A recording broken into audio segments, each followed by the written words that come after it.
Texans. Welcome back to the James Show. It's News Talk 820 93.3 FM WBAP. Now, something's wrong when you enjoy the news media this much. The news media is not supposed to be an entertainment source, but damn it if it hasn't just been funny as hell. And a lot of people say that they don't want sensational news outlets that have, big explosions and sound effects. And every time there's a news headline, it's like you're sitting in front of a slot machine and it has to do like beeps and flashes and, the explosions like that. It's not supposed to be entertaining. Real, unbiased, unvarnished news is supposed to look like C-SPAN. And you don't want that because we know what C-SPAN's ratings are. They're in the toilet. They're even worse than Casey's show. I'm kidding. It's a joke. They are worse than Casey's show. But that's what real, unbiased, professional journalism looks like, C-SPAN. You don't really want it. But on the far other end of the spectrum is kind of what we have with the old news. Some people call it the mainstream media. Some people call it the legacy media. I've just started calling it the old news. But let me give you an example here of what I'm talking about. So you already know, unless this is your first time listening to the show, I can get you all caught up. The media's job, or the old media's job, they present themselves as a news outlet. We're supposed to go out there and find the news that matters to you and your family the most, the stuff that affects your pocketbook, affects your family, affects your work, affects the economy. We're supposed to go get to the bottom of these stories, keep an eye on what the politicians and your corporate betters are doing, and report back to you the information that you need.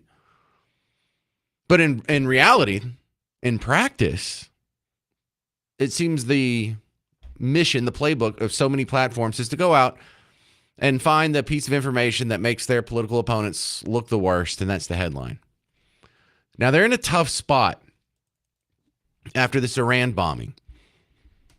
So how do you criticize the Iran bombing? If your job out there is to go make Donald Trump or Pete Hegseth, and I don't want to make this all about Trump because this happened under Bush and Reagan, and this will happen under the next guy. So let's not make this about Trump derangement syndrome. Let's just make this about they have to go out there and find whatever story makes their political opposition looks the worst. Even if they did something good, we've got to find an angle that we can report that degrades people's opinion of our political opponents. So in the Iran bombing, there's a couple of angles that they could have hoped to have. Maybe if there was an escalation, they could say the Iran bombing was a mistake because it didn't help anything, made things worse. Well, it's been almost a week now, and things are more tranquil than they were before the bombing. So they don't have that. They could say, well, yeah, the bombing happened, but it wasn't effective. Yeah, that's the ticket. And so how is it not effective? Did they miss their target? Did the bombs fail? Did the uranium get all moved out and all the equipment and all the centrifuges get moved to a new facility? Did they bomb the wrong facilities? Did they bomb just a small fraction of there's got to be, some angle or some level of detail to that if you're going to make the claim, doesn't there? No, not really. And then you find, well, can we break down the way the bombing was executed? And there's an attempt there. This is just an incredible question that Pete Hegseth got. Hey, you said, congratulations, we're proud of our boys. Why aren't you giving any credit to the female pilots that were involved? Really? So why not acknowledge the female pilots that also participated in this mission? The early messages that you sent out only congratulated the boys. All right, so there's that. Let me play you. This is how the View started today. There's a leaked report from the intel community that said Trump may have only set back the Iran nuclear program by a matter of months, which I have heard the full context of. There was a report that was leaked where their job is to say, well, what's the best case scenario and the worst case scenario? Before we actually can go dig around and get better intelligence on whether or not the bomb was effective, just from looking at the pictures in the sky, what's the best case scenario? What's the worst case scenario? And the worst case scenario was we missed our target. It didn't collapse. And at worst, we only set back the program a few months. That was the worst case scenario based on the limited information we have just from satellite pictures. And so they're going with that. And it's not like they're saying that with confidence or a high probability. They don't even think that's what happened. They think in the worst case scenario, the possible, not probable, but I mean possible worst case scenario is it wasn't effective and we only set them back a few months. But they're acting like that was the result of the report. And so you have Joy Behar just taking that and running with it to open The View today. A leaked U.S. intelligence report that claimed the U.S. missile strike did not destroy Iran's nuclear program. And President Trump and his defense secretary, Pete Hegseth, are in a state over this. Watch. Yeah. And so then they go to cuts of Trump not sounding awesome, saying negative things, not praising the pilots, not praising the efficacy, just going off. It was an unbelievable hit by genius pilots and genius people in the military, and they're not being given credit for it because we have scum that's in this group, and not all of you are. You have some great reporters, but you have scum. CNN is scum. MSDNC is scum. The New York Times is scum. They're bad people. They're sick. It was obliteration. And he's not wrong. But he's not, this is what he has to talk about now because they keep bringing up these questions. Well, look, we found someone who said it wasn't effective. Or, oh, what about the slight to the female pilots? Why do you have to be so misogynistic? I'm surprised they hadn't accused him of racism in this. But let's lock down some details coming up next. I have a guy who is an expert in such things, Dr. Jeffrey Brodeur from Ergaku, and he's going to tell you what his sources say on the effect of the Iranian bombing coming up next. 800-288-9227, 800-288-9227. I'm James Parker, and it's The James Show on News Talk 820 and 93.3 FM WBAP.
Hey there, welcome to the James Show, News Talk 820, 93.3 FM, WBAP. I am your host, James Parker, and you're not going to get any reliable reporting from most outlets when it comes to anything political, that including the Iranian airstrikes. I was just playing you examples of the media falling all over themselves to find something negative to say about this. So if they're going to be so hacky, then we'll happily fill in the gaps for them, and we get an assist with some of these foreign policy issues. Dr. Jeffrey Broder from Rigaku has been a reliable source on some of these issues. Welcome back to the show, Dr. Jeffrey. From people that you know and then sources that are talking, what do we know about the efficacy of the strikes on Iran?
Well, Jeffrey, you could understand why some people are skeptical because this is a lot of what we were told before we went into Iraq. We said, see these satellite images? I famously remember Colin Powell being in front of the UN. See these aluminum tubes? See these little facilities here?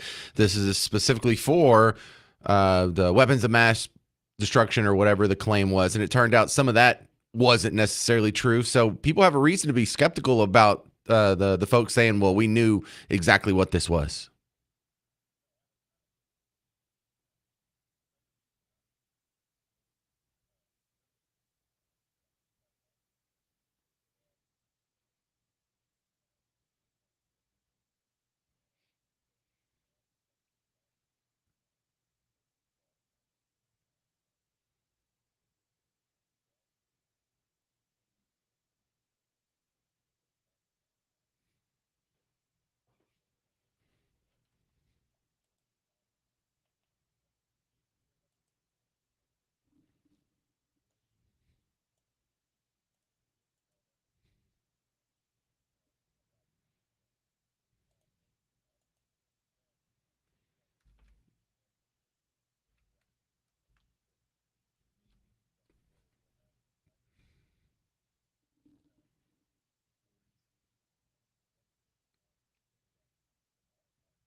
All right, we're talking with Dr. Jeffrey Broder from Rigaku. He's the chemical, biological, radiological, nuclear consultant. What about this contention? It's on MSNBC just a minute ago that the uranium may have been removed from the facilities before the strike.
All right. So do we know anything more about Iran's response? Was that little missile attack the end of it? Have they done anything since then?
Well, you know, a lot of people who are embedded, in the security or an intelligence apparatus. A lot of people who have access to information that the rest of us don't get to see. Have you heard any reports about anybody in the network news saying anything nice about Trump? If we can get to the bottom of that, I think that's the biggest mystery. Like, well, what is it? Why can't they just say one nice thing? Like, this was a good bombing. I don't like the guy. He's evil. He's literally Hitler, but this was a legit bombing.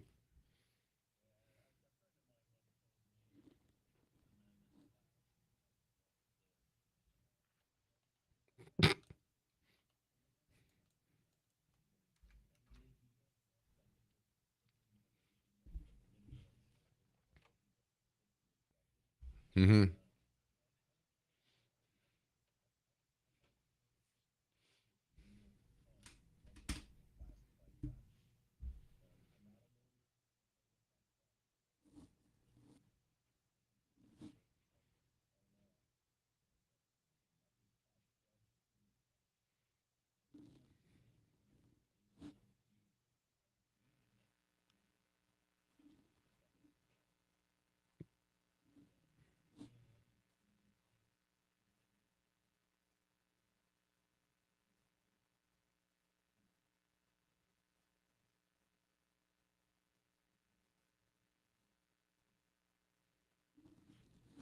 Yeah, with the daddy question and whatnot.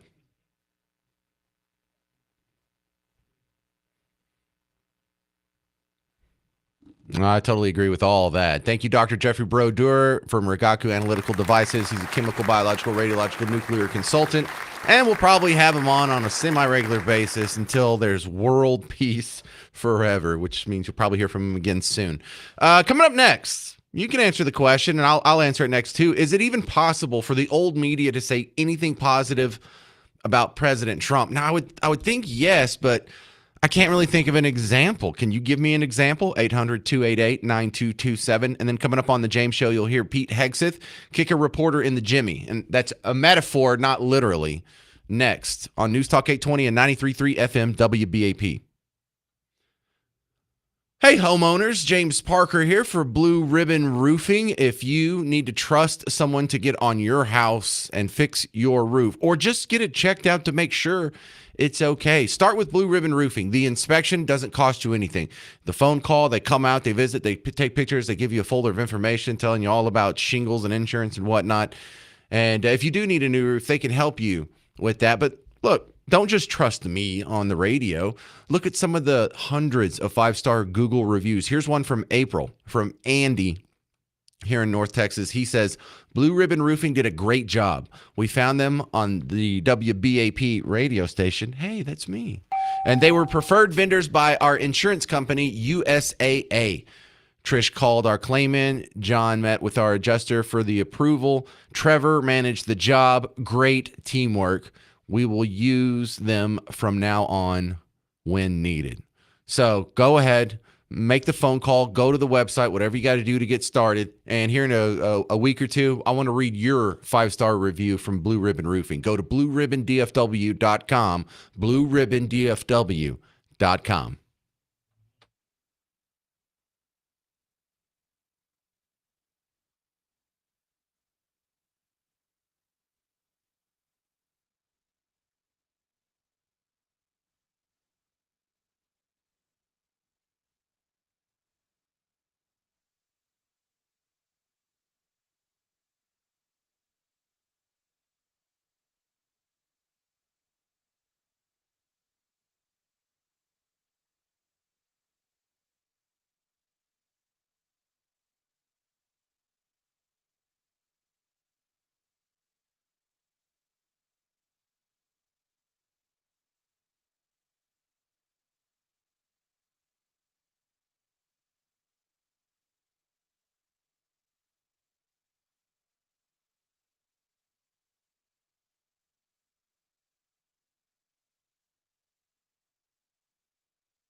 Hey, welcome back to the James Show, News Talk 820, 93.3 FM, WBAP. I'm your host, James Parker. I missed you so bad during the breaks. I just can't wait to come back and play you the next piece of audio.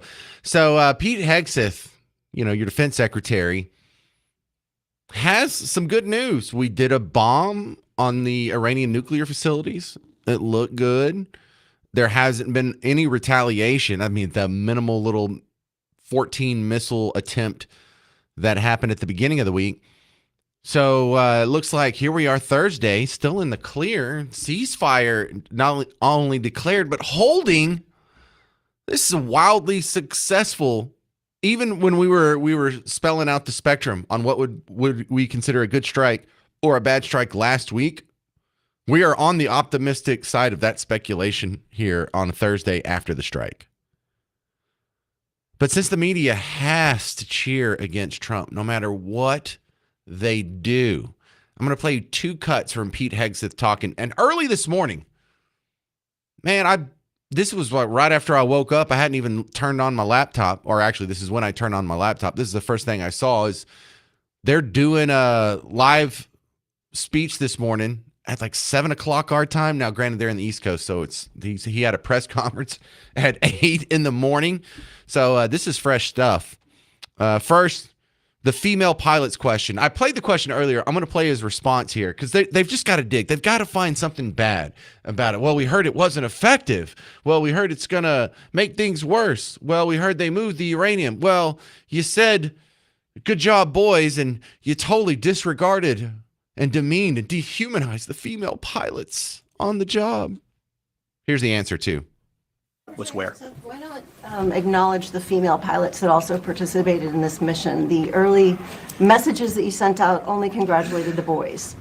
So when I say something like our boys and bombers, see, this is the kind of thing the press does, right? Of course, the chairman mentioned a female bomber pilot. That's fantastic. She's fantastic. She's a hero. I want more female bomber pilots. I hope the men and women of our country sign up to do such brave and audacious things. But when you spin it as, because I say our boys and bombers as a common phrase, I'll keep saying things like that, whether they're men or women. Very proud of that female pilot, just like I'm very proud of those male pilots. And I don't care if it's a male or a female in that cockpit, and the American people don't care. But it's the obsession with race and gender in this department that's changed priorities. And we don't do that anymore. We don't play your little games. See, he sounds like me when I'm talking to my kids, probably you when you were talking to your kids, and you're telling them something for the 100th time, maybe the 1,000th time, and he's just exhausted with it. When I say boys in the bombers, of course I include girls. It's just a rhetorical flourish.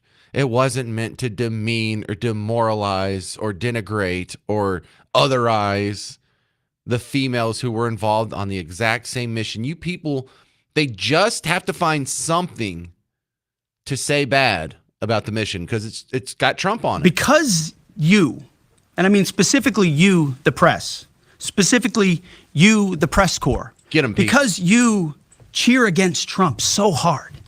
It's like in your DNA and in your blood to cheer against Trump.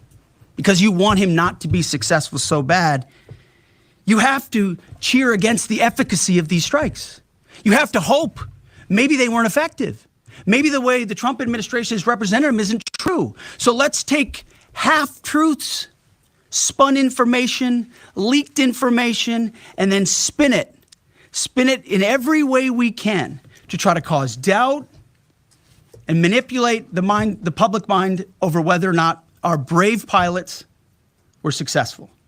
How many stories have been written about how hard it is to, fly a plane for 36 hours? Has MSNBC done that story? Has Fox? Have we done the story how hard that is? Have we done it 2 or 3 times so that American people understand? How about how difficult it is to shoot a drone from an F-15 or 16 or F-22 or F-35? Or what it's like to man a Patriot battery? Or how hard it is to refuel midair? Giving the American people an understanding of how complex and sophisticated this mission really was. There are so many aspects of what our brave men and women did that because of the hatred of this press corps are undermined because your people are trying to leak and spin that it wasn't successful. It's irresponsible. Hey, man, I love that. World needs more of that. And it fits, they fit the caricature of themselves perfectly. If you go over to MSNBC right now, their top story is from those last two sound bites, the press conference that was held this morning by Pete Hegseth. You want to know what the headline says about the press conference? Pete Hegseth holds weird press conference, but satisfies his audience of one. Of all the important information that press conference was dealing with, we're talking about the Secretary of Defense. You could have had a headline or a question or a line of questioning that addressed some of the serious issues that are being dealt with here. You know, price of oil, Straits of Hormuz. Will this affect trade? How is China and Russia taking the news? What's going on with the blockade? What's going on with the fissile material? What's going on with Iran's response? What's going on with the talks that are happening now on terms to continue the ceasefire? No, none of that. None of that. The headline, Pete Hegseth holds weird press conference, but satisfies his audience of one. What do you know about the press conference that he just held? Anything? It was weird. It satisfied his audience of one, which I guess is Trump or whatever. You didn't learn anything about the actual content of the press conference. You're just supposed to walk away thinking it was weird and it was, I don't know, sycophantic toward Donald Trump. God, the media is so fun to watch. Like, I don't even get upset anymore because you know it's coming. I know you're not upset either.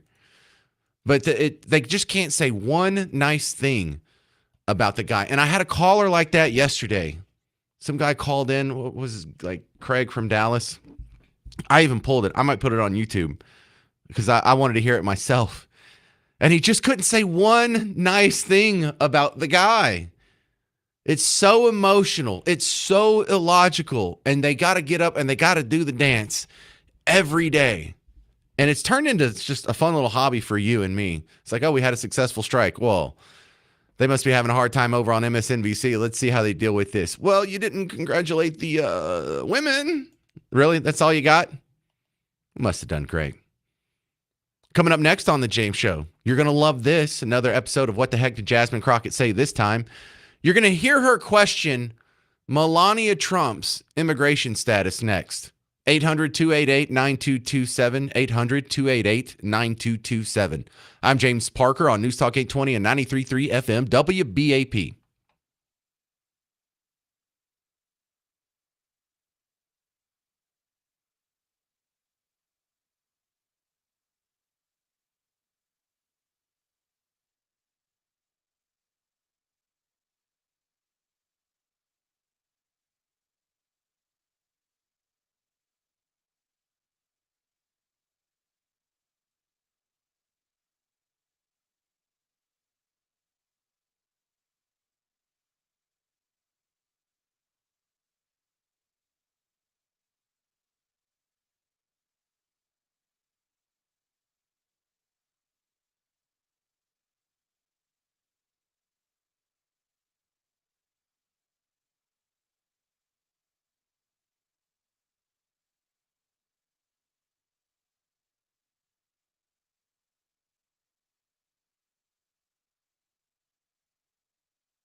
Hey there, fellow Texans. Welcome back to the James Show. It's News Talk 820, 93.3 FM, WBAP, and is what is quickly becoming a fan favorite segment. You are just in time for today's episode of What the Heck Did Jasmine Crockett Say This Time? Jasmine Crockett, queen of the liberal tea. Bleach blonde, bad built butch body. Governor Hot Wheels. And he is a hot ass mess, honey. Queen of the liberal tea. Thank you very much. And I got an email from, I think it was Lawrence, a couple days ago, and he said, "What time does what does Jasmine Crockett say come on every day?" And I was like, "Well, it doesn't come on every day, but it has come on quite a lot lately, and we don't have a set time for it. Maybe it should be a daily thing. It just look." I know the second I make it a daily thing, she's going to go radio silent for a week and make me look like a fool. But no, she's been giving us a lot of ammo lately. And I want to stress a couple of things. Don't buy the popular train of thought that she's dumb. She's not dumb. She's playing the media. We know she can speak more intelligent than this. We know she can pronounce and conjugate her words better than this. We know she is choosing to thicken up her accent in certain situations and clean it up in other situations, code switching. And I think she's doing a wonderful job of it. She is my number one pick for who I think is going to be on the Democrat ticket in 2028. Don't laugh. Don't laugh. You think this sounds silly, but to the point of view of people who think Trump's literally Hitler, this is working, and it's working good. So yesterday, she said a clip. I heard it, and I'm like, well, I guess she's going to be on the show tomorrow. Jasmine, questioning Melania Trump's immigration status. Since we're talking about integrity, I'm confused as to why my Republican colleagues aren't talking about the lack of integrity when it comes to the president's family's visas. Let me remind y'all that Melania, the First Lady, a model, and when I say model, I'm not talking about Tyra Banks, Cindy Crawford, or Naomi Campbell level, applied for and was given an EB-1 visa. And what's that stands for is an Einstein visa. Now, y'all that don't know, let me tell you how you receive an Einstein visa.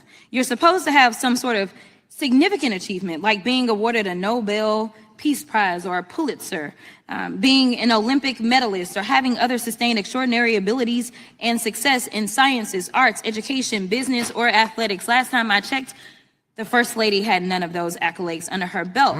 It doesn't take an Einstein to see that the math ain't mathin' here. Yeah, so the math ain't mathin' here. Jasmine Crockett questions Melania Trump's immigration status. That's fantastic. Can we get more people on the record who agree with her to please question Melania Trump's immigration status? Because I love the juxtaposition of our people on Team Blue going out in the media fighting tooth and nail to get Abrego Garcia back into America. He deserves to be here, but not Melania Trump. The guy who's a member of MS-13, who's literally indicted on human trafficking charges, who beats his wife, who had a protective order against him. That guy, the guy who wasn't born here, never had citizenship here, still a national, a citizen of El Salvador. Some guy who belongs in prison, whichever side of the border he's going to end up on. You'll go fight for this guy to be in America, but question Melania Trump's immigration status. Please continue down that road. I don't think that's going to have the effect that you hope it had.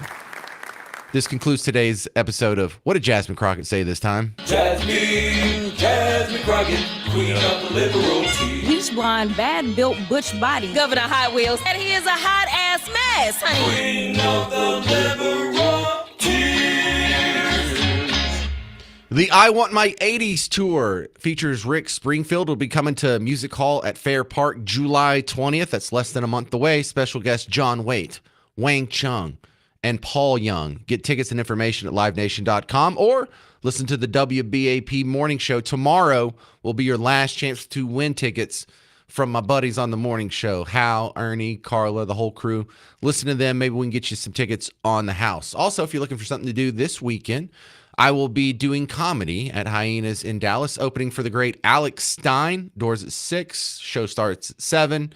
And you can come out there, say hi, because this will count as our June listener meet and greet. And so for some people were asking, hey, can we hang out afterwards? That's a little early for me, or I don't want to pay to go to a comedy show, or what if it sells out before I get there, or whatever. I don't know. If there's going to be an after party, we'll figure it out and put it online. But I have nothing planned as of now. Coming up next on The James Show, if the GOP establishment likes John Cornyn, but you Texan voters don't, well, then who will they choose to run against Ken Paxton for senator? My prediction next on The James Show, News Talk 820 and 93.3 FM, WBAP.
Well, hey there, fellow Texans. Welcome back to the James Show. It's News Talk 820 and 93.3 FM, WBAP. Welcome back to the big show. Good to have you on board. I know. Good to see you, too. All right, so we have a situation here in Texas. Let's talk about not the other side of the planet for a second. Let's talk about this side of the planet. And this isn't necessarily a Jasmine Crockett thing, although I am sitting in her district right now. But when it comes to our next senator, I've heard from you or other listeners a lot like you that they don't like John Cornyn and he needs to get the heck out. He's a rhino. He doesn't support your values. He doesn't want to make government smaller. Got it. So what I see from the people of Texas is Ken Paxton is killing it in the polls. Absolutely killing it in the polls. Now, you don't have to know anything about Ken Paxton on a micro level, like what's the nuance of his policy positions. You know enough information just by what you saw when they tried to take him out. And when you say they, like who's this uppercase they? Is that their pronouns? No, you know what I mean. The establishment of both the Republican and the Democrat Party tried to take him out with the impeachment. And do you realize how rare that move is? There's only been one other time when someone's been impeached out of the Texas government. That was Pa Ferguson over 100 years ago, the governor, Paul Ferguson. So they did something that was so hyper rare, and it's the same old result. If you're going to try and take out the king, you better not miss. Well, they tried to take him out. They couldn't. And now he's bigger and badder and stronger than ever because even the only halfway paying attention Texan knows that this guy stands against the political machine of both parties. And that's probably a good thing. Before you even get to the nuance of his policy, we see this is the guy that stand up. Because, look, when we talk about the two-party system, Republicans and Democrats with capital D's, capital R's, these are the people who get together, and it doesn't matter how you vote. They go down to Austin, and they put in their guy for Speaker of the House. And you don't get property tax reform. You don't get lower property taxes. You don't get school choice. Oh, they just passed it. 100,000 kids might be eligible. That's not what we're talking about. That's not real school choice. Oh, yeah, but we signed a property tax relief bill. That's not what we're talking about. A handful of people who are already retired get a higher deduction and get it frozen. That's not what we're talking about. So it is this apparatus, the establishment of both parties, is the reason why you are so disappointed when you send representatives to Austin or D.C. and they keep growing government and they don't cut your taxes. They don't open up your, liberty-minded policies, whether it's school choice or, damn it, can I have my own straw choice too?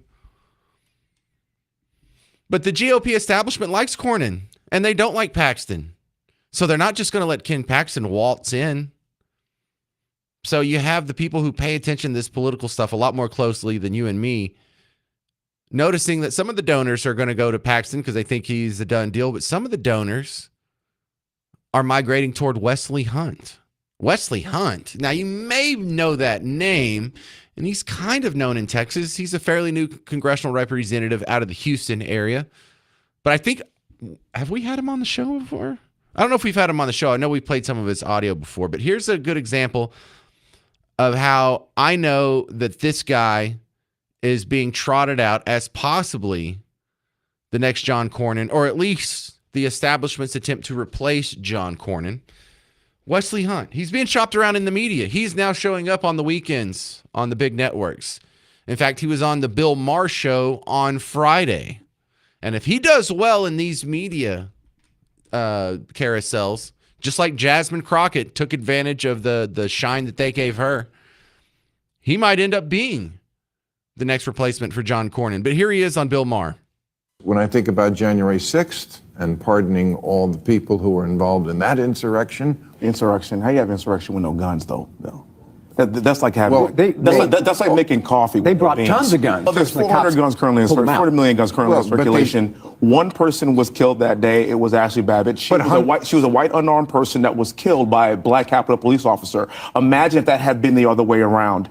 When I think of an insurrection as a war fighter, somebody that has seen some real nasty stuff, what people have to understand is that the summer of love leading up to that was something else. We were talking about $2 billion in damage. 200 cities had to go under curfew. 22 people lost their lives. And I understand that January 6th was Democrats, White Rhino, and they were going to run in that. They're going to win the next election. And Donald Trump is still president, last I checked. Okay, so he's handling Bill Maher really good. I'm a little cautious here because we have seen other guys who are rising stars in the Republican Party system come out and totally disappoint us when they got in positions of power. I'm thinking of like a Dan Crenshaw, Houston-based as well.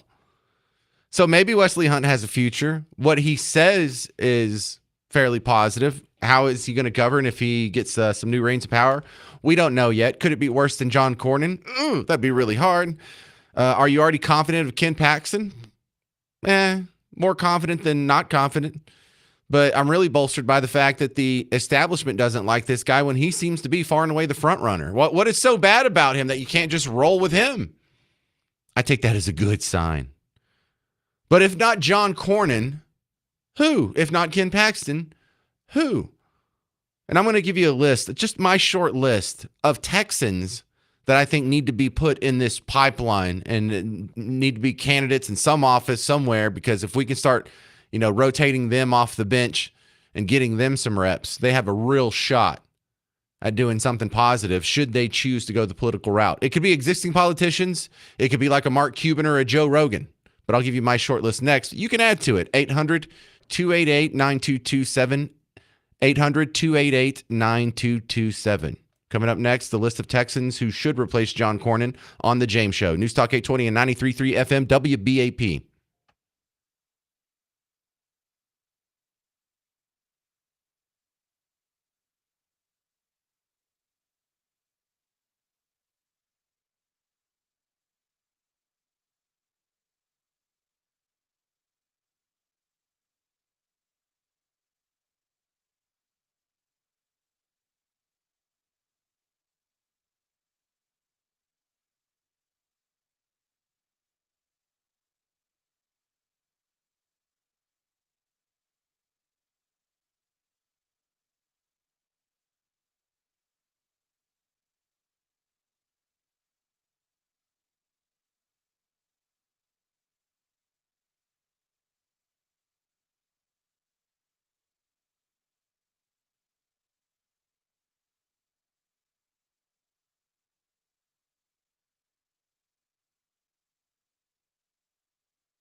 Hey there, welcome to the James Show, News Talk 820, 93.3 FM, WBAP. Let's talk about the great state of Texas for a second here, because we have a Senator, John Cornyn, who's not very popular with Texans and his voting constituency, and it looks like his Senate seat is up for grabs. Ken Paxton's actually winning in some of the polls. He's winning double digits in the Republican primary. And this is super important because when we talk about, what are we going to do about the rhinos or the deep state, or once they get in there, they do their own thing and vote in their own interest, forget all their campaign promises. That is resolved in the primary. That gripe that so many people have, this is where you fix it. But we have to start looking at who's sitting at the table here in Texas and kind of get on the same page about, look, I'm not confident in politicians, but all of these suggestions are going to be where I'm leaning, because we have some untapped talent here, especially in Texas, but for good reason. There's a lot of these people, like when you say, well, who's a Texan that could be in the Senate that agrees with what you and I agree with, that has been in positions of power, and we see how they act and we see what their policy preferences are. And we see if they're really serious about stopping the growth of government, of actually cutting government, getting rid of giant swaths of government. And we just described Elon Musk. Hey, he's a Texan now. He counts as a Texan. I know he's from South Africa. I know he has an accent we're not that familiar with. I know he spent a lot of time in California, and he's sort of a recent convert to the ways of the Texan. But I doubt he would want to run for Senate or Congress. That would be a huge demotion for him. It just doesn't pay nearly as well. And it would take so much time and attention away from the things that he's doing. Is far more important. Sending someone to Mars is going to be more important than being the second ranking member on the House Ways and Means Committee. It just is.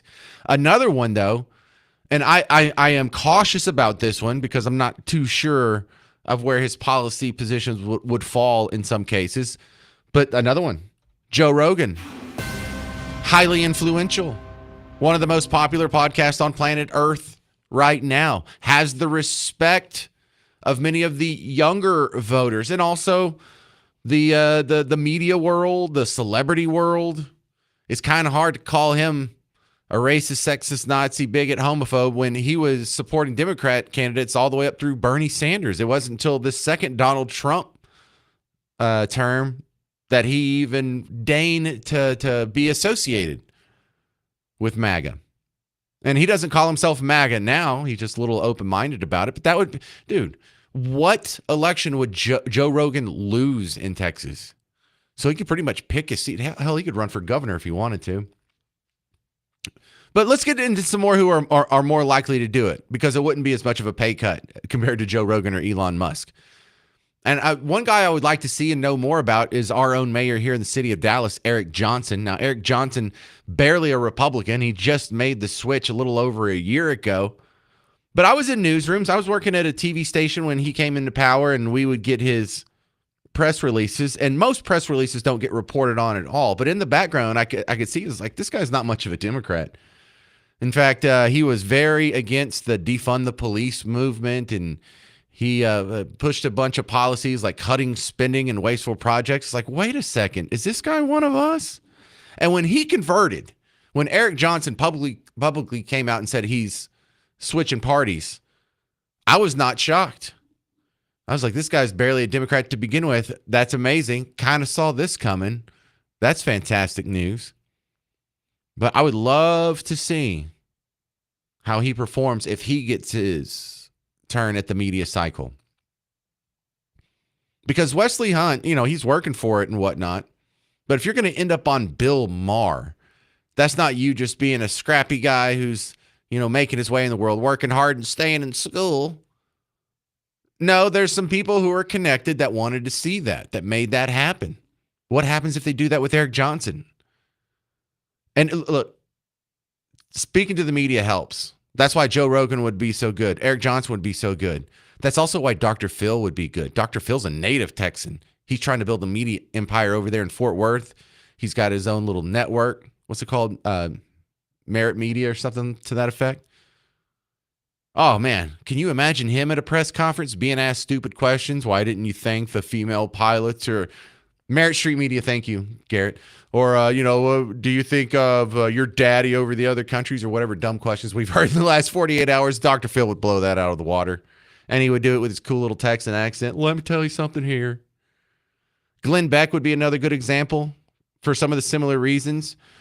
I like him in the fact that just like Elon Musk, Joe Rogan, he's a Texan by choice. He could have moved anywhere on the planet, anywhere in the country. He chose Texas. Why? Because of us, because we live here. And we've built this thing up to be somewhere people want to move to. Steven Crowder's another one. He's originally from Canada, one of the great podcasters. Hell of a comedy career, stand-up comedian, very successful there. Moved over into politics.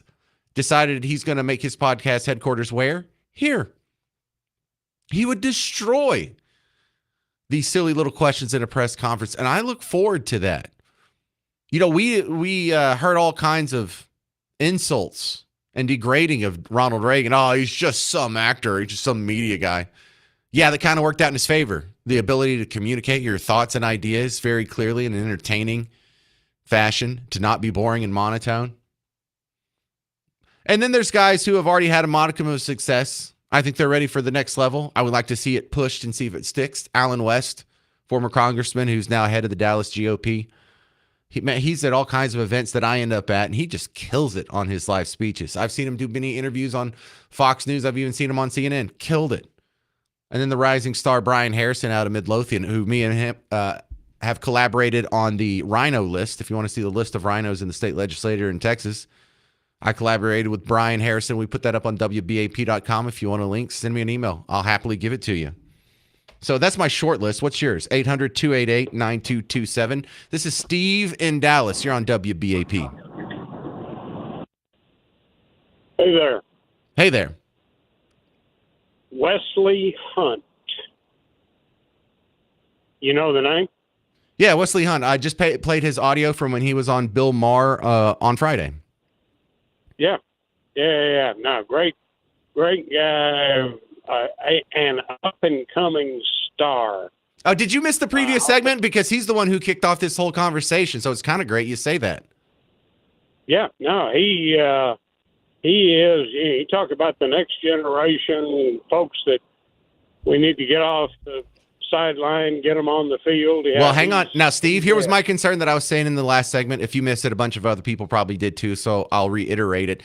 The people who back John Cornyn, the people who donate to him and the powers that be, the string pullers, the puppet masters, they're dropping John Cornyn and moving over to Wesley Hunt. Does that concern you? Because if the establishment of the GOP political machine prefers Wesley Hunt over Ken Paxton, I see that as a demerit, a red flag, not a positive. Well, let's take it how we can get it. Let's don't be too particular about how the sausage is made. Let's get a good guy in there that should be there anyway. You know, the fact that the establishment wants him in there, well, let's call that a coin flip, a neutral. Right. All right. Well, good. Stephen Dallas, you actually heard of Wesley Hunt and have positive take on him. This is what I'm talking about. I'll keep an eye on this. That's going to be super important because just like the primary that happened in New York City this week, that's pretty much the real election. New York City! Which I don't care too much about who's the mayor of New York. It doesn't affect me very much. Doesn't affect you very much. But it is going to give us a fun circus to watch from down here and give us a lot to talk about. In fact, I'll bring up one of the sound bites from him, one of the big issues of him, and he wants government grocery stores. Are you serious? Kamala just proposed that last year in the election, yet she had to drop it in a week because it was such a bad idea. But we'll talk about that next. 800-288-9227. I'm James Parker on News Talk 820 and 93.3 FM WBAP.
Hey there, welcome to the James Show, News Talk 820, 93.3 FM, WBAP.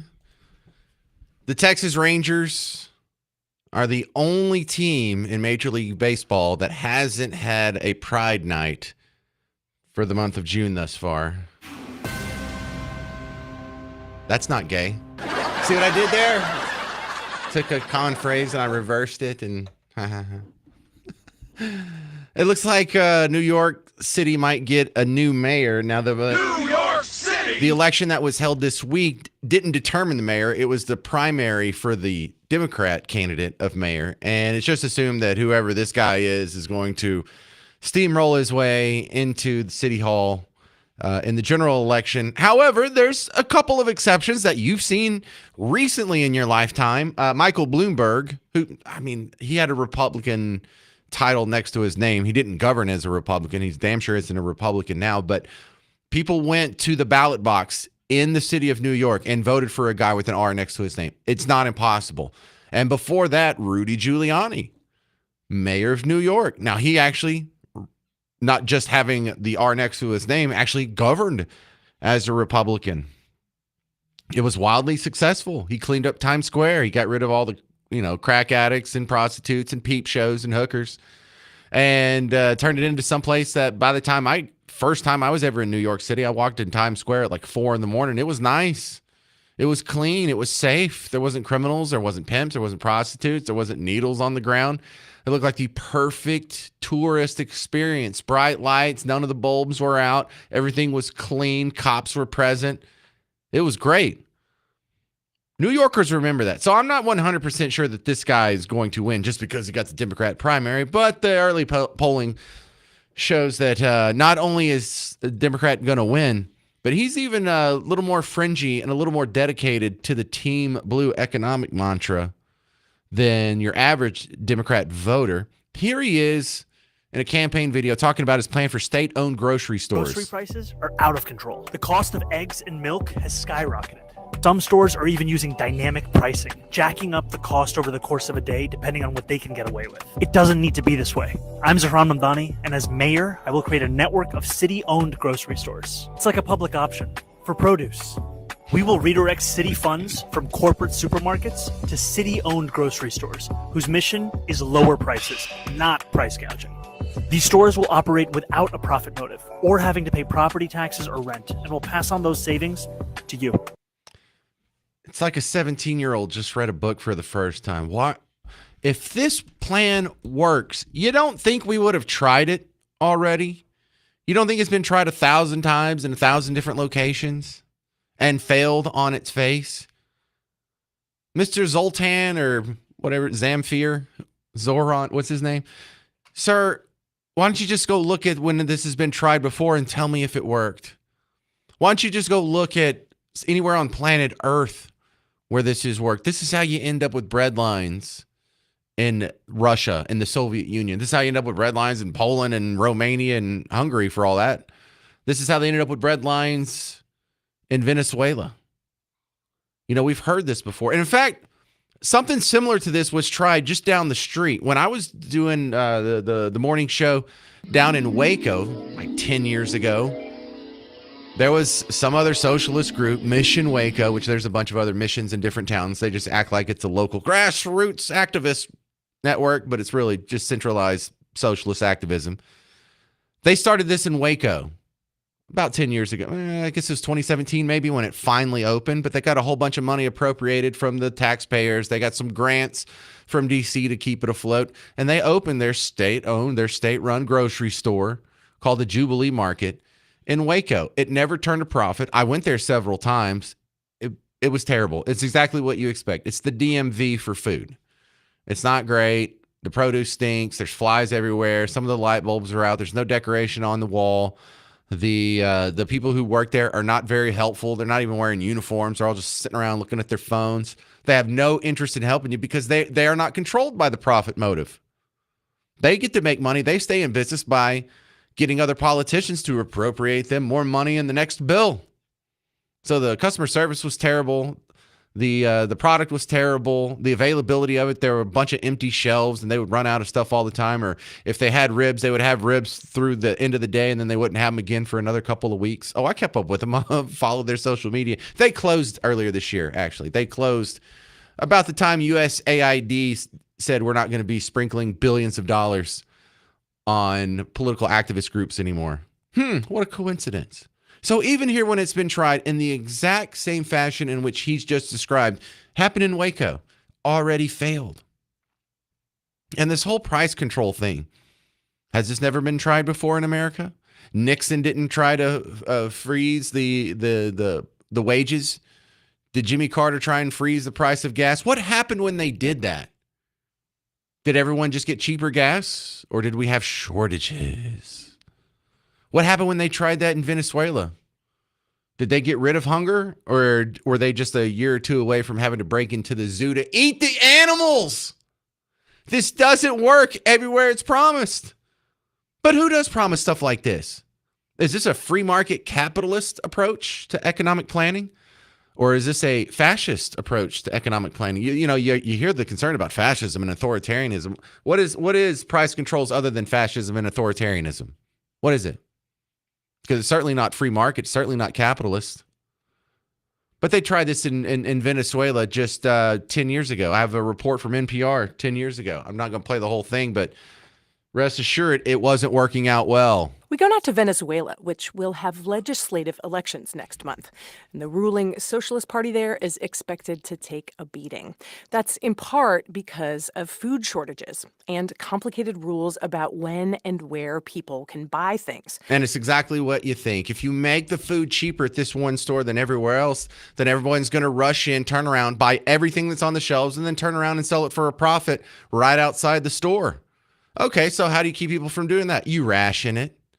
Okay, so if you ration it, you can only buy 2 of these at a time. Can they just come in every day and get it? No, then you can only come on a certain day. So you have rationed food on certain days. Availability is scarce. When you get there, half the shelves are empty anyway. So you try and get 3 cans of sardines. They only let you leave with 2. And then you walk out and you're still starving. But hey, at least it was cheap. At least those evil rich people didn't make a profit off of you. You really got them there.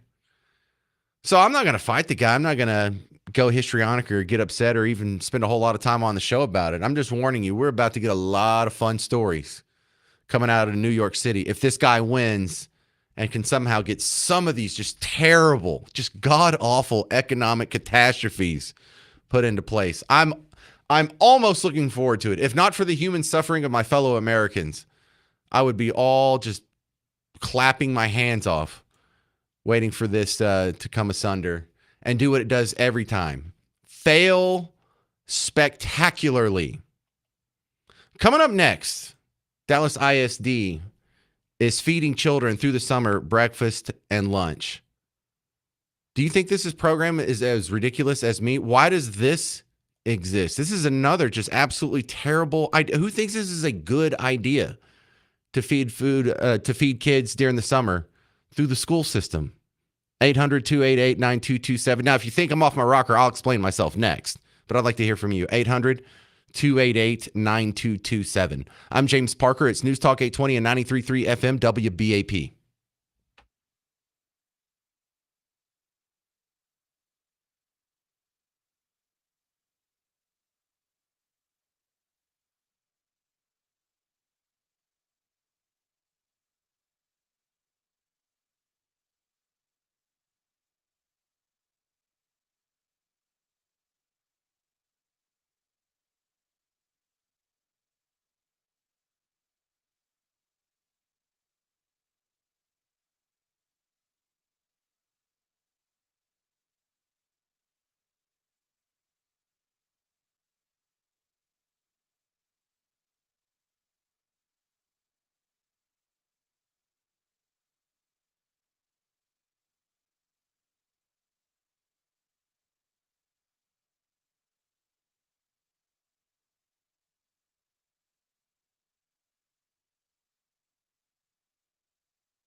Hey there, welcome to the James Show. You're listening to News Talk 820 and 93.3 FM WBAP. I am your host, James Parker, just a crazy Texan who hasn't got fired yet. They still let me on the station, so I'm going to keep having fun with you.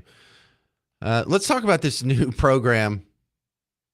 Dallas ISD is giving free breakfast and lunch to kids over the summer.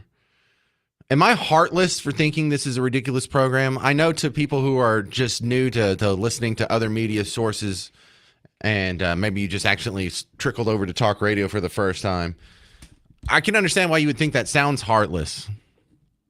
I get it. Because I turn on the TV, and every time there's one of these programs, there's no questions about it. They're, oh, isn't this a great program? In fact, almost all the things that are proposed by your political betters, it's a great program. Oh, look, they're building a new park. Oh, look, it's a new bike path. Oh, look, they're restoring this old theater. Oh, look, they're adding a new art installation in the median of some road. Oh, look, it's they're going to make another choo-choo train from here to Houston. Doesn't matter how much it costs. Doesn't matter whether or not it's effective. Doesn't matter what the results are. It always gets praised. Oh, look, we're going to do this new Head Start program. Oh, look, we're going to do this new educational program. They never go back and look at the results, and you never get an apology when your money's wasted. And in this one, this is some mind-blowing stuff. Because the Department of Education, and really let's take it down to a smaller level, public schooling was meant so everyone could have access to education, no matter how poor your parents were. You could still end up in school, even if your parents couldn't afford to send you to school. Well, damn it, it's so important. We've got to steal money from everyone else who happens to own property and pay for this whole elaborate system. Now, we all look at it now and say, well, public schooling has clearly pulled the bar down quite a bit. Before public schooling, if you graduated high school, you could probably read in Latin. You realize you could read like Virgil in the native Latin? How many people graduating high school last month even know who Virgil is or have even read him in English? You probably have to go Google it. And I'm not insulting you. I'm just saying. And so you've seen all these other things be added on to schooling. I'm going to say something really unpopular here. All the sports, totally unnecessary. Not part of a real serious educational system. It's fun. Don't get me wrong. Yes, you can learn a whole lot of good life lessons by being in a team sport. But that's totally not necessary. Look how much money we spend on these stadiums and the pads and the bus trips and the bands and the entertainment and the lights and the PA system and the giant jumbotron in the end zone. All that money could have gone to Bunsen burners, could have gone to graphing calculators, could have gone to better teachers or programs for, I don't know, something academic. I mean, it could be robotics. It could be something healthcare related. It could be a new nursing program. But we have some really whacked out priorities that have inculcated themselves into the education system because it's now a public system. And the one that bothers me the most is the idea that it's just being turned into a welfare delivery mechanism. I don't like the idea that we have free lunch in school during school. Well, James, do you want those kids to starve? Absolutely not. But that's not my job. That's not the taxpayer's job. That's not anyone else's job but their parents. If you have a problem with a kid starving during the day, you might want to go have a chat with their mom and dad. You might want to go have a chat with whoever their legal guardian is. That's their job. That's not my job. Oh, but kids do better when they have free lunch. Do they? Show me the report. Because if that's the case, then why are our scores going down? The more free lunch we give out, the more reduced lunch, the more freebies we have, the worse the scores get. I don't think the data is on your side. It might be the only good meal that they get all year. Really? Go look at the meals. You think that's the most nutritious, awesome meal that they could possibly have? You're not eating out of the produce section at Whole Foods. You're still eating a mass-produced, factory food, assembly line lunch.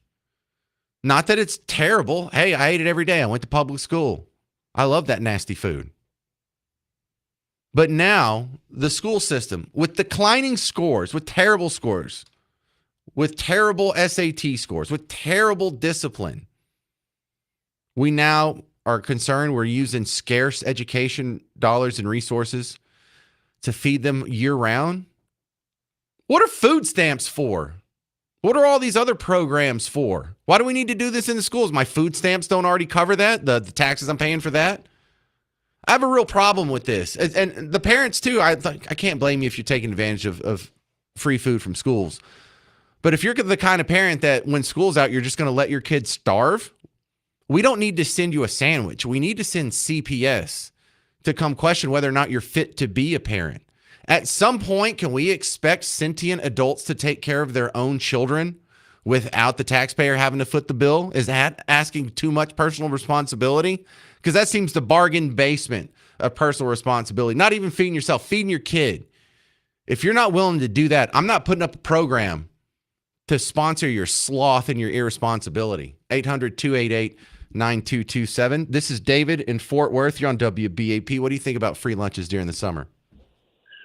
Well, I was helping administer a program. I'm a retired teacher out of one of the suburban districts.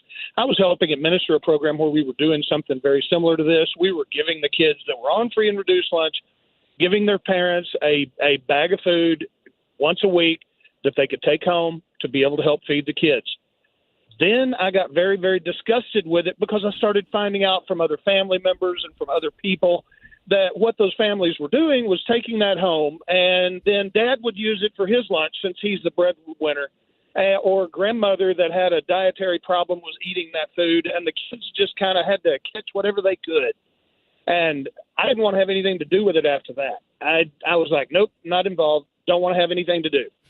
Yeah, and that's even beyond the philosophical objections I have that it's not the taxpayer's responsibility to feed all the kids all the time, even during the summer through the school system. But in the practical and from the pragmatic standpoint, it doesn't even work that well. In fact, Dave, could you imagine a less efficient way to get scarce charitable food to the kids who need it the most? Oh yeah, and if the kids were eating it, I could maybe see that. Okay, yeah, this is something that if it's there, we can go ahead and give it to them. And it was good stuff. You'd have several pieces of fruit, some cups of like yogurt cups and stuff like that. It was good stuff, but we were finding out that it was being used for other people in the family, not for the kids. Well, Dave, and I just said, nope, I'm not in it anymore. Dave in Fort Worth, your experience was a valuable addition to the show. Thank you so much for calling, sir. What do you think about this program for Dallas ISD giving free breakfast and lunch to kids over the summer? Am I heartless for thinking this is ridiculous? 800-288-9227. It's News Talk 820 and 93.3 FM WBAP.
Hey there, fellow Texans. Welcome back to the James Show. It's News Talk 820 and 93.3 FM WBAP. Yeah, I got some people riled up because I'm riled up. I'm tired of this. Everything that's a good idea, why does the taxpayer have to pay for it? Because some things are good ideas that cease to be a good idea when the taxpayers pay for it. I love the idea of neighbors in a community stepping up and granting voluntary resources, private voluntary donations to help struggling families feed their kids during the summer. I love the sound of that. It sounds great. But it turns into something awful when you remove the consent. It's just like sex. Sex, consensual sex, best thing in the world. It's all what we're all trying to do all day, every day. It's what drives most of our commercials and movies and whatnot. Non-consensual sex, it's called rape. Pretty much the worst thing in the world. And so here we have another act of what should be charitable, but it's kind of a charitable rape here. And we have Dallas ISD with the program to feed kids breakfast and lunch during the summer. Mike in Texas gets it. He already sent me a message on Twitter/X, whatever we're calling it. He says, why aren't the kids' parents feeding them? Isn't that their responsibility? People who can't afford to care for their children should keep their clothes on. Yeah, it really just seemed boom, that simple to me. But I turn on the TV and no one has that opinion. I go to read the newspaper and no one has that opinion, or, online. So many people just hear like, oh, you're feeding children, poor children. That's a good thing. Well, not in all circumstances. What if I took $1,000 from you and I gave the poor people next door a pizza? And you're like, hey, that's not fair. That's not really what's good for me. I'm like, no, but that's what's good for them. So why don't you shut up? Well, look, that's terrible misuse of scarce resources, terribly inefficient. Why do you want them to starve, selfish punk? And that's how I feel like I'm being treated now. Why do I have to feed all these other kids? I'm having a hard enough time feeding my own. My kids had to skip some camps this summer. They all got to pick one camp to go to this summer, and they all wanted to go to more. And so I have a kid that didn't get to go to soccer camp. Sorry. I have kids who didn't get to go to church camp. Sorry. But I got to pay for some other family over here that's probably already receiving food stamps on my dime. Now I got to give them even more food. Oh, this is just for the children. Shut up. Kathy in Princeton, you're on WBAP. Go. Hi, James. I don't agree with the summer deal because whenever I was growing up, yes, I had free lunches. I was raised by a single mother. She did not plan to divorce. She did not plan for it to not last forever. But it didn't, and then he decided, well, I'm not paying any child support. So it was left up to my mom to support me and my brother, and the food stamp office told her she made $7 a month, too much, to qualify for food stamps. I have no idea how she did it, but she managed to keep food on the table and food in the fridge for us to be able to eat every night. But whenever I had to go to summer school, they didn't make lunch. It was a half a day. They sent us home to eat. Well, there's there's this weird entitlement we have now where we expect that we should just never miss a meal no matter what happens. And if we are going to miss a meal, well, then that's the government's job to step in and make sure we don't. And I don't even agree with that first step of thinking. So, but did you ever read To Kill a Mockingbird when you were growing up?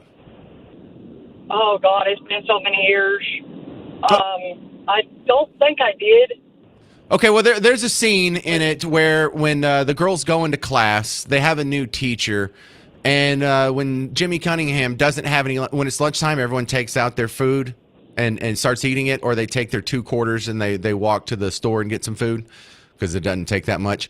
When Jimmy doesn't have some, the new teacher offers to buy him lunch. She's like, "Here's a quarter. Go get something. You can pay me back later." And he can't take it. And he doesn't take the charity from her, and he doesn't eat lunch, and she doesn't understand. And so they try to explain to her. The kids try to explain to her. Scout tries to explain to her. It's like, he's a Cunningham. They're poor. They miss meals, but they take pride in the fact that they never take anything from nobody that they didn't deserve. And so they even turn down charity because the nobility of being self-sufficient, culturally speaking, was more important than not missing lunch. It was worth it to miss lunch in order to not be the person who was the parasite on the system, to not be the person who took away from the system, who took away from other people's wealth and productive activities for yourself. Accepting charity, that's for poor people, and we're not that. I get that argument 100% because now as an adult, I'm like, look, if I didn't earn it, I don't want it.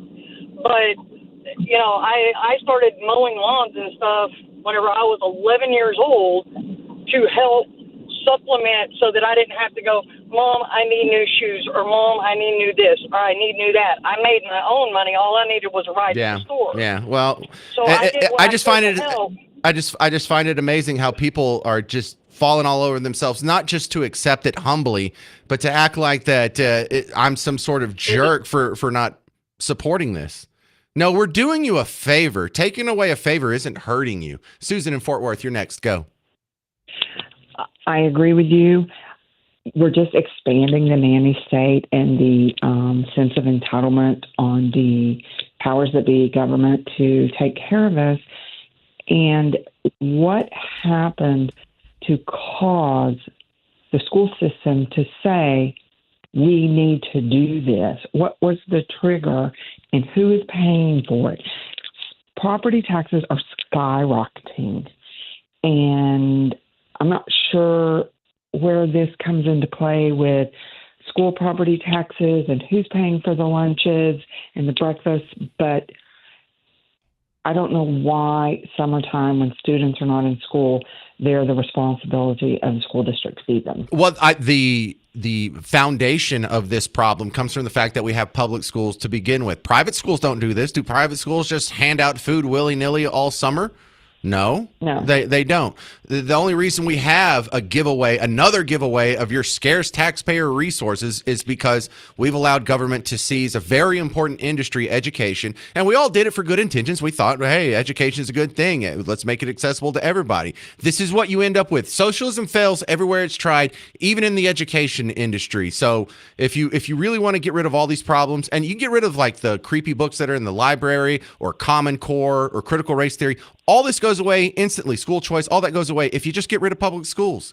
If we just go back to what we did for the majority of American history up until about 90 years ago, and if you wanted to send your kid to school, you sent them to school. If you didn't have the resources, you had to rely on private voluntary donations and charities to fill the gaps, whether it's churches or the Elks Lodge or who else wants to raise money and have a chili cook-off for the local schoolhouse. Or I remember reading in my family history in like 1870 or whatever, my great-great-great-great-grandfather had a house where in the census, it was his family and a local school teacher, some 26-year-old lady was just living in, I don't know if they had a spare bedroom or the barn or whatever, but people made it happen before we had the public school system, and it worked better. We had better results. It was cheaper and more efficient. We had higher test scores. We didn't have people who were stabbing and shooting each other in class. We didn't have people who were trying to have secret sex talks with your kids in the library. We didn't have that. And this is just a one program too far. Free breakfast and lunch for kids over the summer through Dallas ISD. No, thank you. You can call me heartless, whatever. I'm still against it. And I don't know, 800-288-9227. We'll continue with some more callers next on The James Show. It's News Talk 820 and 93.3 FM, WBAP.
Hey there, welcome to the James Show.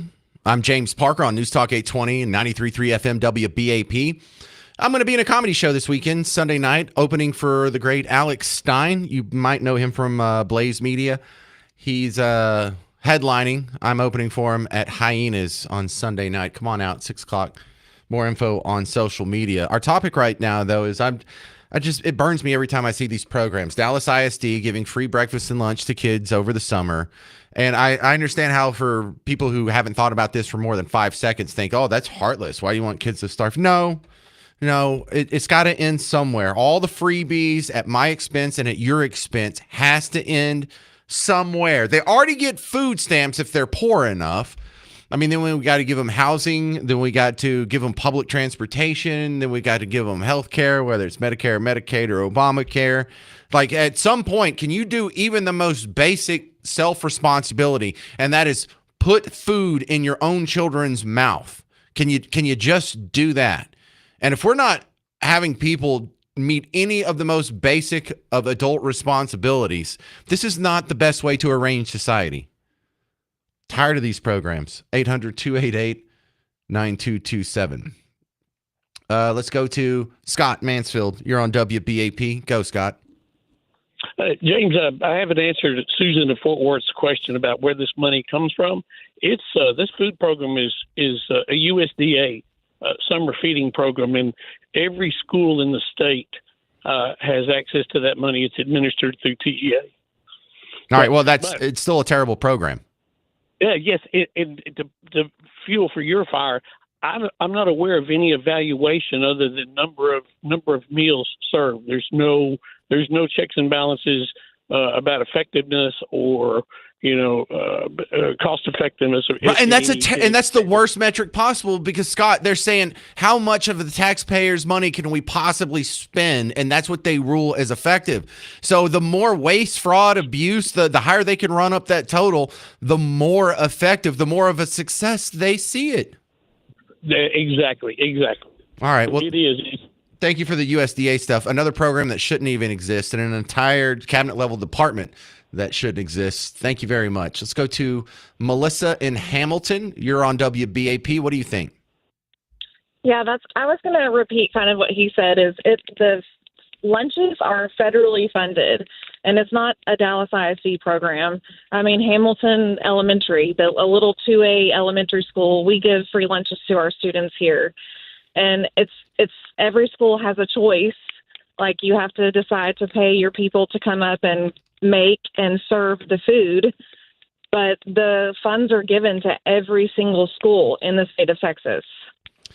Great. So we're on the hook for all of this. And look, this is why I would like to see the libertarian dream come true where we actually get rid of the Department of Agriculture and all of these subsidies. This was the money that was used against us during COVID. They were going to pull these funds from the USDA if we didn't go put masks on all our kids. And no school district stood up to them, or I should say few school districts stood up to them. They couldn't mask our kids fast enough. They couldn't shut us down fast enough, make them do homeschool or remote work or whatever. It was all because we thought we were just doing the right thing. We're feeding poor kids, so we'll take this money. No, you sold yourself into slavery. They now own you now that they control your funding. And I say it would be much better to get rid of these programs and have the autonomy back at the local level. And if there's some poor kids that are starving, then we'll just have a chili cook-off or a fundraiser or a GoFundMe. If we can raise $600,000 for Carmelo Anthony's stabbing defense, we can get a couple cheeseburgers to kids. That's right. All right. Well, thank you very much, Melissa. Let's go to Elma Vite in Mansfield. You're on WBAP. Go. Hi. So I agree with you as far as, the funding for the food for the after-school program or, for the summer programs or feeding them at school. Yes, okay? ma'am. Now, the thing, though, that I have a problem with is that they just tax us to death. Get rid of the taxes. Take care of your own bills. Take care. I don't want my money spent on the Army, the Navy, the Air Force, the Marines. the National Guard, all the equipment that they buy. I don't like that. So why don't we take the money from there, reduce it from there? I don't mind like you said, the local programs, like the cops, the firemen, everything that's local, like you said, fine. But nobody's at war, so we don't need all that equipment and all the tax money spent on that. So if you can get rid of that, more power to you. Well, the pushback on that, and it's not that hard coming from me. I'm more of a libertarian than a Republican, so I think we do have room to make drastic cuts in the federal military budget. But it is something that does need to be funded at some point, whether or not we have like the full standing army that is war capable. That I'm even willing to have that discussion, but I don't think it should be cut down to zero. I think the USDA should be cut down to zero. I think the Department of Education and Health and Human Services and Housing and Urban Development, that should all be cut down to zero. But maintaining the defense of the country is actually something that's written into the Constitution. And if we don't do at least some funding of it, we'd have some pretty severe negative consequences almost immediately. But no, I will admit that there's room to cut. So now, and I'm not a Trump supporter. I hate Trump.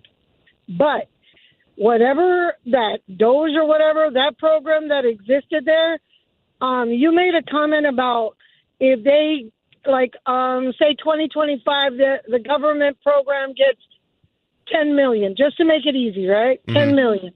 Next year, and they had to spend every penny of it. And then next year, they ask for more, so that they can at least get that 10 million, and that's not right. There can be cuts made all across the board, but we don't need to be policing the world. Yeah, well, no, I think you agree with me more than you think. I got to run. You're making a great call. I'm just out of time. 800-288-9227. I'm James Parker. More calls next on News Talk 820 93.3 FM WBAP.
Welcome to the James Show, News Talk 820 and 93.3 FM, WBAP. I'm your host, James Parker, and I love you people so much because I feel crazy when I turn on the TV or I go to certain news sites and they talk about a program that I think is terrible and they talk about it in just glowing praise. You know, I think the worst one is DART. They're like, isn't this great? We should build one of these trains all the way to Houston. No, it's a terrible idea. Oh, this is great. We should just give kids free lunch all summer. No, but it's happening. And the story I'm referencing, Dallas ISD, but this is happening in a lot of school districts around Texas. And free breakfast and lunch to kids over the summer. And I know a lot of people are going to think I'm heartless for thinking this is a ridiculous program. But at some point, if you're a wokie, if you're one of these social justice warriors, if you're one of these bleeding hearts, do you ever expect anyone to take personal responsibility at any point in their lives, even when it comes to feeding their own kids lunch during the summer? How am I accountable for the way Democrats acted during slavery, but these people aren't personally responsible for feeding their own kids? It's just wild. Like, is there anything you won't take money from me and spend it on? 800-288-9227. 800-288-9227. By the way, I don't even believe in breakfast. Not that I recognize breakfast exists, but breakfast I feel like is just a made up meal. And if you go do the research into it, they did just kind of make up the idea of breakfast about 100 years ago. They started with the old, it's the most important meal of the day. And they got some doctors to say it's the most important meal of the day. And now everyone says it's the most important meal of the day. It's the least important meal of the day. I almost never eat breakfast. Doing just fine, by the way. And for these kids that are getting free breakfast and lunch over the summer, can we put some kind of restriction on it? How about a weight restriction? How about if you weigh more than James Parker on WBAP, you don't get free food? They just can't give your money away fast enough or to more people. Tina and Keller, you're on WBAP. Go. When I was a child, we had peanut butter and jelly sandwiches, and it didn't cost very much. So how poor do they have to be to get a handout? Also, they're also giving out backpacks with supplies and shoes. So it's not just the food; they're handing them everything. Well, I don't have like the reflex where against any handouts. My ire comes specifically if it's taxpayer money. If it's a private voluntary donation, not only am I not upset about it, I love that. I think that's great. I applaud that. People actually stepping up and donating their own money in the true sense of altruism where they get nothing in return. That's beautiful. But you taking a gun to your fellow citizens and putting it to their head, extracting money from them and then giving it to poor kids, that's not charity. That is just glorified government theft. Who deems they're poor? Look, poor people in this country live a lifestyle that exceeds what kings had 200 years ago. So yeah, are any of us really even poor? Like we don't even like, how many people died of starvation in the last American famine? Exactly. Yeah, right. In fact, our poor people are fat as hell. And I don't mean that just to make fun of them. Like the numbers show that people that receive food stamps are on average more likely to be obese than the taxpayers from which the food stamp money was extracted. Isn't that wild? You're taking money from thin people and giving it to heavier people for food. For food, I love it. All right, this is going to be Pat in Plano. Hey, Pat in Plano, you're next up on WBAP. What I want? The fuck you mean? Can you hit dump on that? Yeah, Garrett got it. All right, well, I potted it up and someone was getting cussed in the background. Pat in Plano, we're just going to skip your call. Nathan in Waxahachie. And apparently Garrett can't spell Waxahachie. You're on WBAP. Go. Yes, sir. It actually goes deeper than what you think there, too, because the USDA only provides for the food. They don't provide for the people to serve it. They don't provide for maintenance on the building. They don't provide for the cost of air conditioning the building, and they don't provide the people that are they're maintaining everything at the same time. So there's a bigger cost that goes to the individual cities that the USDA does not account for. and I used to work for Lancaster ISD. My wife just retired from there. They would take it one step further than even school lunches during the summer. They would provide food to students' families every single weekend of the school year. So if you were considered poor, you got to take home a bag of food. Now, if you're ever there during the lunchtime at the school district, you should see some of the cars that the parents pull up in. See some of their hairdos and their nails. You know, they've got $600-700 worth of hairdo and nail jobs done, but they can't afford to feed their kids. That's ridiculous to me too.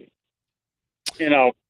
Yeah, I hear you on all points, Nathan and Waxahachie. This the idea that it comes from the USDA means it's pretty much free. I find that mind blowing too, because no one said it today, but in previous shows when I've talked about getting freebies, people will call in. They'll be like, "That's not even costing us any money. That comes from the federal government, so that's not costing our local school districts." Where does that money come from? Where does that? That's like, oh, it came out of my left pocket, not my right pocket. That's still coming from us. We still have to pay for it, and even if they don't, and it's still coming from you as well, because the maintenance, the people feeding it or serving it, it's all coming. It does come from the local district. Yeah, it's coming from both sides of your pocket now. You're making a great point there, Nathan and Waxahachie. But there's no free lunches here. And here's what's even worse. What if they don't take the money from you and they just print it in D.C. and they give it back to you? Great. Now we all have inflation. We have an inflated currency pool. And we all just got, another 3% pay cut last year? And we're going to get another 3% pay cut this year? We had a 25% pay cut over the last 5 years. If you add up the cumulative inflation that's happened since the beginning of 2020 when we went nuts with the spending, 25%. You had a 25% pay cut over the last 5 years. We don't have the money for this. We don't have the money to keep the Doge cuts on the books. We don't have the money to keep all these other failed programs going on. We don't have the money to be bombing all these other countries and 600-something military installations outside of America. We don't have this money. And for the people saying, well, I don't care how much a Golden Dome costs. We'll spend any amount of money to keep ourselves safe. Fine. The biggest threat to national security is not a missile coming from another country. It's the economic collapse that inevitably happens when every empire spends drastically more than it takes in. When it gets over its skis in debt, when it gets too far gone down the downward spiral of the inflation, that's far more likely to destroy our country than a military invasion or the lack of a Golden Dome or because someone's going to miss a breakfast during the summer. 800-288-9227, 800-288-9227. Coming up next, Brent Sadler from the Heritage Foundation, some updates on the ceasefire, and maybe we have a China trade deal that just got signed during the James Show. Find out next on News Talk 820, 93.3 FM, WBAP.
Hey there, welcome to the James Show. News Talk 820 93.3 FM WBAP. Sorry I don't have a little more confidence with this report here, but it seems kind of important. Before the James Show started, I did see a headline that said there was a rumor that a trade deal with China had been reached. And then about an hour ago, Reuters had put out that Trump says a deal related to trade was signed with China on Wednesday, which was yesterday. Okay, a deal related to trade was signed with China. So is that the China trade deal? Does that mean the tariffs are going to come off? Does that mean this whole thing's over? We don't have any details. It would be huge, best case scenario. Hey, we have a new trade deal with China. We're going to open up the world's biggest market to American businesses. Things are going to start flowing back and forth on those boats. Tariffs are going to go away. But I can't say with confidence any of that's going to happen. Maybe my next guest could shed some light on this breaking news story, although I don't blame him if he doesn't. It's Brent Sadler from the Heritage Foundation, America's #1 conservative think tank based out of Washington, D.C. Brent, do you have any inside info on the trade deal headlines?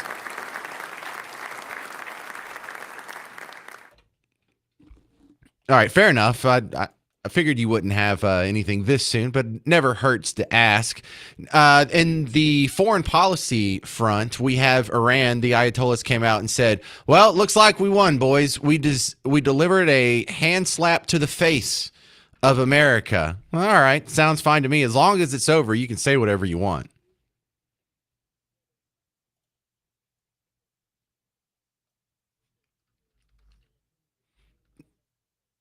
Right. It's like, yes, we took one right in the chin, but we slapped them in the face. What do you think about the people questioning the efficacy of the bombing of Iran's nuclear facilities?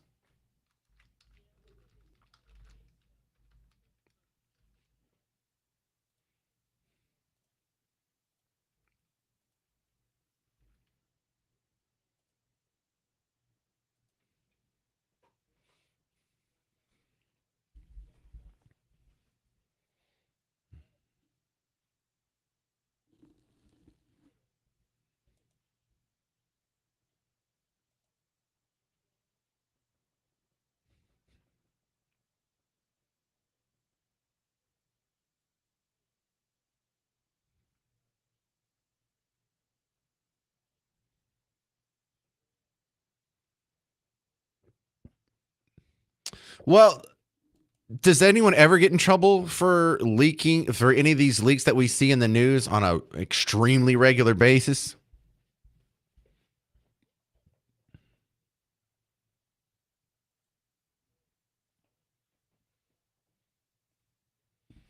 Sanctioned, you mean like improved, approved? You sanctioned, you mean like, okay.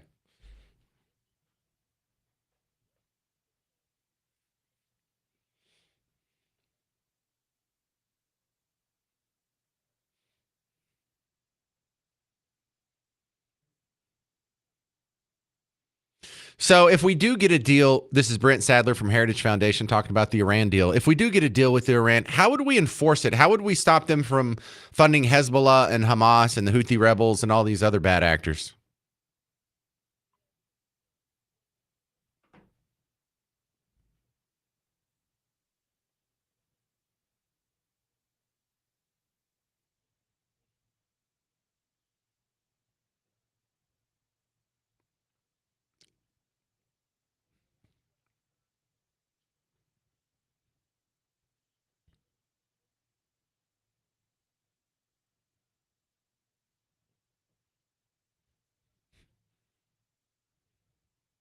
Sounds simple, but it also sounds like it could be the correct answer. We got more bombs. We'll just keep it going.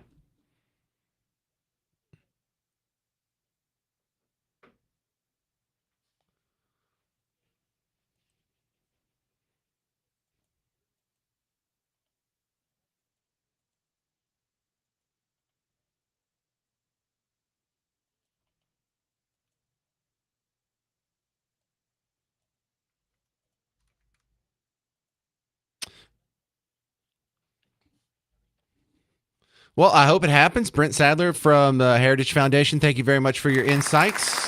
Finishing out the show strong on a Thursday. Appreciate it, sir. I have I have a event coming up this weekend. It's the James Show listener meet and greet. I'm going to be doing a comedy show opening for Alex Stein at Hyenas on Sunday evening. We'll go out and hang out after that.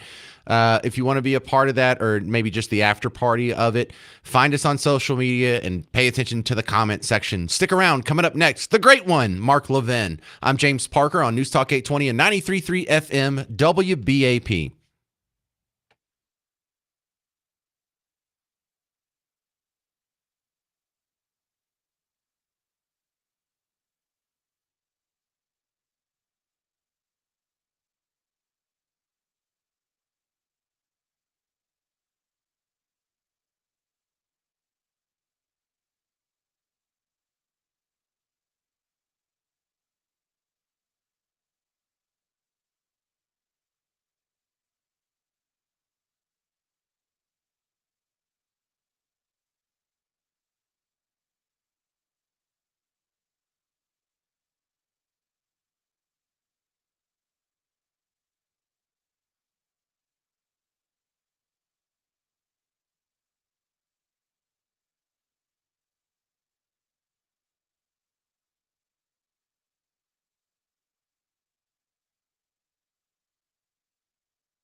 Do you realize that if we do have a trade deal signed with China, and it's a good trade deal, the economy is about to skyrocket? China expert Gordon Chang will be on the James Show at 2:15, and the old media's coverage is less reliable than any tabloid in the grocery store. Alex Stein from Blaze TV explains at 4:05, and you can play along with our game show, Name That Artist, at 4:35. It's all on the Friday edition of the James Show. It's all on today's edition of the James Show with me, James Parker. Afternoons 2 to 5 on News Talk 820 and 93.3 FM WBAP.